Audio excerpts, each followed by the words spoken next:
Hi అండి, చూస్తున్నారు కదా చేపలో ఇలా సొన అయితే ఉంది. అదే చేప గుడ్లు అంటారు కదా, అది నేను మంచిగా క్లీన్ చేసేసుకున్నాను, అంటే కడిగేసుకున్నాను అనమాట.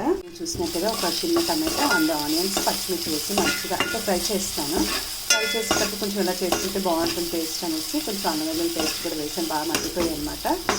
ఇప్పుడు చేప ఇది గుడ్లు అయితే వేసేస్తున్నాం. చూస్తున్నారు కదండి, మంచిగా ఫ్రై అయిపోయింది కదా. దీంట్లో కారం అండ్ పసుపు, గరం మసాలా, ధనియా, జీరా పొడి ఇవన్నీ వేసేసుకుంటే బాగుంటుంది. ఇవన్నీ వద్దు మాకు పుట్టిగా ఫ్రై కూడా చేసుకోవచ్చు అనమాట, బాగుంటుంది. ఇదిగోండి, ఇందులో అన్నీ వేసేసుకున్నాము. కొంచెం ఆయిల్ ఎక్కువే పడుతుంది అనమాట. ఆయిల్ ఉంటే టేస్ట్ బాగుంటుంది.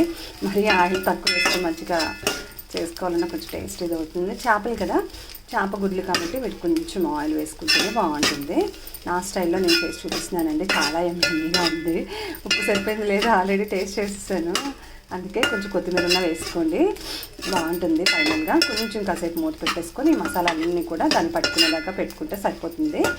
చూస్తున్నారు కదా, మంచిగా ఫ్రై అయిపోయింది. చేప గుడ్లు ఫ్రై అనమాట. మేము సొన అంటాము, ఒక్కొక్కలా అంటారు కదా. చాలా టేస్టీ కుదిరిందండి మంచిగా. ఇది రైస్లో కూడా కలుపుకొని తినొచ్చు, లేదా ఉట్టిగా కూడా తినేయచ్చు అనమాట. బాగుంది.